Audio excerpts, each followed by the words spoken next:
IIT జేఈలో మంచి rank రానటువంటి విద్యార్థులకు బెస్ట్ ఆప్షన్ సిఏ కోర్సులు అడ్మిషన్స్ జరుగుతున్నవి. నమస్తే రమ్మగారు. నమస్తే జయ. రమ్మగారు, మీరు రకరకాల కథల్లో భాగంగా ఇతర దేశాల కథలు కూడా చెప్తారు. అవి అంటే మనవి చెప్పుకోవచ్చు అనుకోవచ్చు, కానీ అవి విన్నప్పుడు అండి వాళ్ళ సంస్కృతి సాంప్రదాయాలు, ఓ వాళ్ళు ఇట్లా చేసేవారా, అప్పుడు ఇలా ఉండేదా అనేది కూడా అర్థమవుతుంది. పిల్లలకి చాలా బాగుంటుంది రమ్మగారు. అవును. చైనాలో ఇలా ఉంటారు, వాళ్ళ పద్ధతులు ఇవి, జపాన్లో కూడా అది అలా చెప్తాను బాగుంటుంది. సో అలాంటి కథ ఏదైనా ఉంటే చెప్పండి. జపాన్ జానపద కథ చెప్తాం. ఓకే. పూర్వం అట ఒక ముసలి మామగారు వాడి మనవడు ఉండేవాళ్ళట. అమ్మ నాన్న లేరు పిల్లాడికి. ఒక 7 ఏళ్ళు అలా ఉంటాయి, 8 ఏళ్ళు.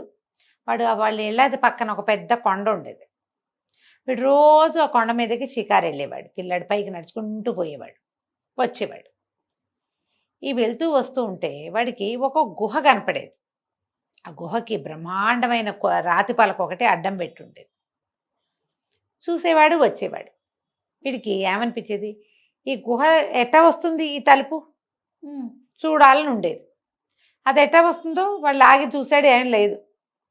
ఒకనాడు ఏమైంది, ఈవిడ కొండ మీదకి వెళ్ళినప్పుడు కొద్దిగా జల్లు పడతాం, దిగితే తడిసిపోతామని ఓ చెట్టు కింద ఓ చెట్టు ఎక్కి మొదటి పంగాల్లో కూర్చుంటే తను కనపడింది ఆ గుహ. తను రోజు ఏ గుహ అని చూస్తున్నాడో ఆ గుహ దగ్గర ఒక ముసలాయన నుంచున్నట్టు కనపడింది వీడికి.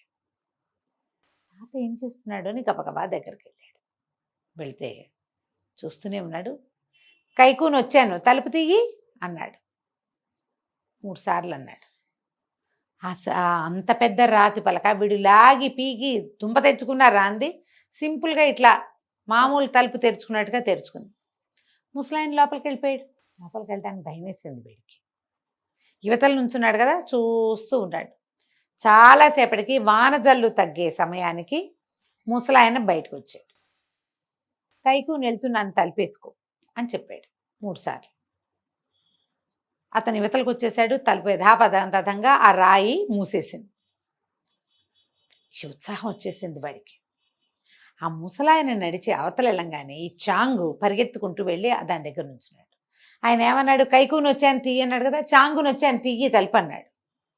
ఏం లేదు. వీడు ఏంటి, ఆయన ఎత్తాకే కదా, తన పేరేగా చెప్పాడు, నేను కైకూని అన్నట్టుగానే చెప్పాడు, నేను కూడా అదే చెప్తాను కదా. అప్పుడు తట్టిది ఆయన 3 సార్లు చెప్పాడని. చాంగుని వచ్చాను తలుపు తీయి, చాంగుని వచ్చాను తలుపు తీయి, చాంగుని వచ్చాను తలుపు తీయి అన్నాడు. ఆనంగానే చటుక్కుని జరిగింది రాయి. ఆశ్చర్యపోయాడు. భలే ఉంది మంత్రం. సరే దిగేసాడు లోపలికి. అంత చీకటిగా ఉంది. లోపలికి వెళ్ళగా మెట్లు గిట్లు దాటుకుని వెళ్తే ఒక పెద్ద బ్రహ్మాండమైన రాతి పలక లాంటిది ఉంది. అంతా చూసి ఆ పలక మీద ఎక్కబోయాడు. అది గట్టలేము. దబిక్కిని జారిపడ్డాడు వెనక్కి. పాలరాయి కదా, నున్నగా ఉంది. కానీ వీడి కాలు తగిలేసరికి అది గిర్రని తిరిగేస్తుంది ఆ రాయి. చూస్తూ ఉండగానే ఆ రాయి మొత్తం కిందకి వెళ్ళిపోయి పాతాళంలాగా లోపలికి వెళ్ళిపోయింది. మెట్లున్నాయి. దిగాడు. అక్కడ తలుపు ఉంది. వీడికి మంత్రం వచ్చుగా, కైకూని వచ్చాను తలుపుది అంటాం, చాంగుని వచ్చాను తలుపుది అని 3 సార్లు అన్నాడు. ఆ తలుపు కూడా తెరుచుకుంది. లోపల ఎన్ని భవనాలు, ఎన్ని తోటలో, ఎన్ని రకాల పళ్ళు కాయలు, ఏమిటేమిటో పక్షులు. ఎక్కడి నుంచో కాంతి కిరణం ఇట్లా కిందకి పడినప్పుడల్లా ఒక కొత్త రంగు వస్తుంది, ఇంద్రధనస్సులాగా. ఎంతో బాగుంది. వాడు అదంతా కలయి తిరిగాడు, మొత్తం చూశాడు. చూసి ఎవ్వరు లేరు లోపల. దాని అందం పట్టలేకుండా ఉంది. సరే మెల్లిగా ఒక్కో తలుపు వేసుకుంటూ పైకి వచ్చేసి పైకొచ్చి ఆ తలుపుకి అప్పటికి బాగా చీకటి పడిపోయింది. ఆ తలుపును కూడా క్లోజ్ చేసేసాడు. ఇంటికి నడుచుకుంటూ వచ్చాడు. గాల్లో తేలిపోతున్నట్టుంది వాడికి సంతోషానికి. ఎన్నాళ్ల నుంచో ఆ రాతి పలకను చూస్తున్నాడు వాడు. దాన్ని తీసే మార్గం తెలిసిపోయింది. ఈ యొక్క నాయనమ్మకి కథలుగా వర్ణించి చెప్పాడు. ఆ నాయనమ్మ ఒరే అట్టటి వింతలు విడ్డూరాలు ఏనాడు చూడలేదురా, నాకు కూడా చూడాలంది, నన్ను తీసుకెళ్ళరా అని అడగటం మొదలుపెట్టి. ఆ వారం వినది.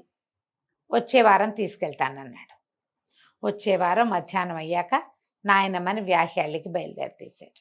ఎవ్వరూ లేరు తలుపు దగ్గర. వీడికి మంత్రాలు వచ్చు కదా, ఏముంది ఇదే, నేను చాంగుని వచ్చాను తలుపు తీయి అంటాం. వెళ్ళక్కడి నుంచున్నాడు. మళ్ళీ మంత్రం చదివాడు. తలుపులు తెరుచుకున్నాయి. కిందకి వెళ్ళాడు. ఆ రాతి పలక తెరిచాడు. నాయనమ్మని వెంబడి పెట్టుకు తీసుకుపోయాడు లోపలికి. అన్నీ చూసింది కళ్ళారా నాయనమ్మ. ఎంత సంతోషించిందో. కేరింతలు కొట్టారు నాయనమ్మ మనవడు ఇద్దరు కలిసి. పైకి వచ్చేసారు. వచ్చేసి చివరి డోరు వేసేసరికి నాయనమ్మ లేదు. ఏది నాయనమ్మ మాయమైపోయింది. ఓహో గోల పెట్టేశాడు. మళ్ళీ లోపలికి వచ్చాడు. అంతా వెతికాడు, ఎక్కడా కనపడలేదు. వాడు 3 ద్వారాలు దిగాలి. ఒక ద్వారం దిగి వచ్చాక రాతి పలక మీదకి కాలంటిస్తే తీర్చుకుంటుంది, దిగుతుంది. కింద మళ్ళీ ఇంకో తలుపు ఉంది, అందులోంచి వెళ్తే ఇంకో తలుపు వచ్చింది. మొత్తం తలుపులు మళ్ళీ ఓపెన్ చేశాడు. మళ్ళీ చూశాడు, ఎక్కడా నాయనమ్మ జాడ కూడా లేదు. లబలబలాడుతూ పైకి వచ్చాడు, ఏడుస్తూ. పైకి వచ్చేసరికల్లా ఆ పైకి వచ్చేసాక కైకు తాత మొట్టమొదటి కైకుని వచ్చానని అన్నాడుగా, ఆ ముసలాయన కనపడ్డాడు. వీడు ఏడుస్తూ నుంచున్నాడు. తాత మా నాయనమ్మ ఏది కనపడలేదు అన్నాడు. అనేసరికి ఆయన అన్నాడు, వెదవా, ఎవరికి చూపించకూడదు, నువ్వు చూసావు, మళ్ళీ ముసలిదాన్ని తెచ్చి చూపించావు, పో నువ్వు. వీటన్నిటికీ ఎవరు రాకుండా నువ్వు ఇలా నీలాగే దొంగతనంగా ఎవడో ఒకడు వస్తాడని ముసలిదాన్ని కాపలా పెట్టాను, నువ్వు వెళ్ళిపో అన్నాడు. అనగానే వీడు వలవలా ఏడ్చాడు పిల్లాడు. నేను ఒక్కడనే ఎలా ఉండను, మా నాయనమ్మ లేకుండా ఉండలేను, నాకు అమ్మ నాన్న లేరు, మా నాయనమ్మ కూడా నన్ను లేకుండా నన్ను చూడకుండా ఉండలేదు. 1 గంట ఆలస్యం అయితే గోలు పెట్టి ఏడ్చి కేకలు పెట్టి వాకిలి ఇల్లు ఏకం చేస్తుంది. మా నాయనమ్మని వదిలే తాత తాత మళ్ళీ రాము అని బతిమలాడాడు. ఆయన కరిగిపోయాడు. కరిగిపోయి, పిచ్చి వెధవా, నువ్వు బాగానే ఉంటావు, మీ నాయనమ్మ బాగానే ఉంటుంది, నువ్వు పట్టపురాజుకు అల్లుడు అవుతావని చెప్పాను, మీ నాయనమ్మ సంతోషంగా ఉంది, నీ బెంగేం లేదు, ఇక్కడ కాపలా ఉంటుంది, ఉండని, నువ్వు వెళ్ళు, నువ్వు ఎప్పుడు కావాలంటే అప్పుడు రావచ్చు, వారానికి 1 రోజు వచ్చి మీ నాయనమ్మతో గడుపు, నువ్వు ఇంటికి వెళ్ళిపో, ఇంటి పక్క వాళ్ళు నిన్ను చూసుకుంటారు, నీకు పట్టపురాజు కూతురు నీ పెళ్ళాం అవుతుంది, వెళ్ళిపోమన్నాడు. ఈ 7-8 ఏళ్ల పిల్లాడు ఇంకా నాయనమ్మని వదిలేసి ఇంటికి వెళ్ళిపోయాడు. ఆ పక్క ఇంట్లో వాళ్ళు చక్కగా చూసుకున్నారు వీడిని. వాడికి పనులొచ్చు, కొంత పని పాట వచ్చు, ఆ ఊళ్ళలో చేసే వ్యవహారాలు ఉంటాయి కదా, మన ఏమిటి పట్టు పురుగుల్ని వాటిని చేయటం, అవి ఏమిటో చేసేవాళ్ళు, అవన్నీ చేసేవాడు. అయితే ఈ పక్కింటి వాళ్ళు ఆ రోజు అడవికి వెళ్తే వాళ్ళకు ఒక శిశువు దొరికింది, ఆడపిల్ల. అడవిలో దొరికింది చక్కటి పిల్ల, చంటి పిల్ల. ఆ పిల్లని తెచ్చుకుని పెంచుకున్నారు. దానికి 12 ఏళ్ళు వచ్చాక ఈ చాంగకి అప్పటికి 20 ఏళ్ళో ఉంటాయి, 21. చాంగకిచ్చి పెళ్లి చేశారు. మరి వాళ్ళని వాళ్ళే చూసుకుంటున్నారు కదా ఇన్నాళ్ళు. ఆ పిల్ల కూడా ఆ పక్కింట్లోనే పెరిగింది, పెళ్ళి అయిపోయింది. ఈ అబ్బాయి తనకి పట్టపురాజు మావగారు వస్తారన్న మాట మర్చిపోయాడు, అది గుర్తులేదు అసలు. కానీ వారం వారం వెళ్ళి నాయనమ్మని చూసి వచ్చేవాడు.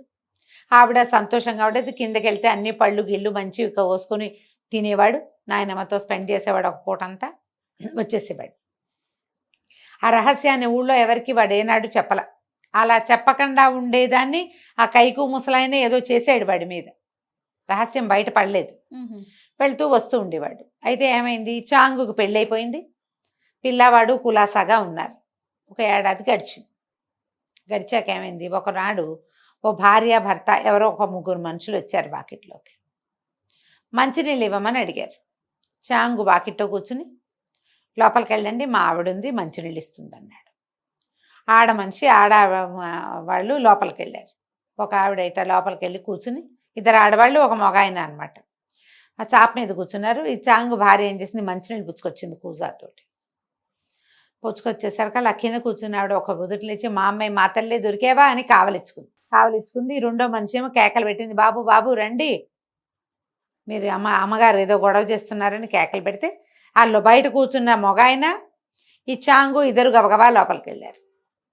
ఆ మగ మనిషి లోపలికి వచ్చిన ఆయన ఈ పిల్లని ఆవిడ సందే అట్ట కావటేసుకుని ఉంది ఆ చాంగు భార్యని. అమ్మో ఇదేమిటి మంచిన్నారే అని ఆయన కూడా అంటున్నాడు. చాంగుకి అర్థం కాలేదు, ఏంటండి ఎవరండి ఏంటండి హడావిడి అంటే, బాబు మా పిల్ల 12-13 సంవత్సరాల క్రితం తప్పిపోయింది, చంటి పిల్లగా ఉన్నప్పుడు అడవిలో పడిపోయింది ఎక్కడో. మేము అప్పటి నుంచి మారు వేషాల్లో వెతుక్కుంటూనే ఉన్నాం మా పిల్లని. ఇగో ఈ పిల్ల చూడ, రాణి వచ్చినావిడే ఈ పిల్ల దగ్గరగా ఒకే పోలికలో ఉన్నారు. వాళ్ళు వచ్చింది ఎవరు, రాజు రాణి. ఆవిడేమో ఆ పిల్లని ఎత్తుకున్న దాది గుర్తుపట్ల, తల్లి మాత్రం గుర్తుపట్టేసింది పిల్లని.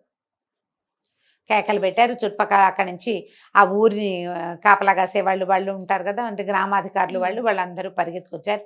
మారువేషంలో ఉన్న రాజుని రాణిని అందరూ గుర్తుపట్టారు. ఈ చాంగు భార్యగా ఉన్న ఆ 12-13 సంవత్సరాల చంటిబిడ్డ వీళ్ళకి దొరికింది కదా పక్కింటి వాళ్ళకి, అది రాజుగారి కూతురు ఆ పాప. ఓహో. వీళ్ళ పక్కింటికి దొరికింది.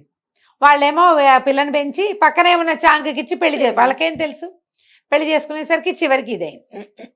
ఆ రోజు శనివారం అయ్యేసరికి చాంగ్ అన్నాడు, మా నాయనమ్మ వేరే Wait చోట చేస్తుంది. ఉంటుంది, ఆ. నా కోసం చూస్తూ ఉంటుంది, ఈ అమ్మాయిని వారం వారం తీసుకెళ్తాను, మీరు కూడా రండని రాజు రాణి అందరినీ వెంబడి పెట్టుకుని ఆ రహస్య ప్రదేశానికి తీసుకుపోయాడు. అదొక లోకం. మ్మ్. ఆ తలుపులు తీసాడు, తీసి వీళ్ళందరిని లోపల తీసుకెళ్ళాడు.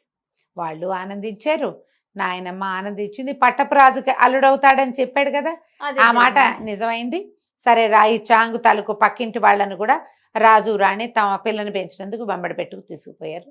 ఆ దేశానికి రాజుగారికి అల్లుడైపోయాడు చాంగు. రాజు అయ్యాక కూడా అతను ప్రతి వారం వాళ్ళ నాయనమ్మని చూడ్డానికి వస్తూనే ఉన్నాడు. నాయనమ్మకి చావు లేదు. ఓహో. చాంగుకి మనవలు పుట్టాక కూడా నాయనమ్మ అక్కడే అలానే ఉంది.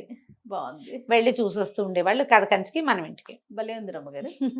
నమస్తే అండి. నమస్తే.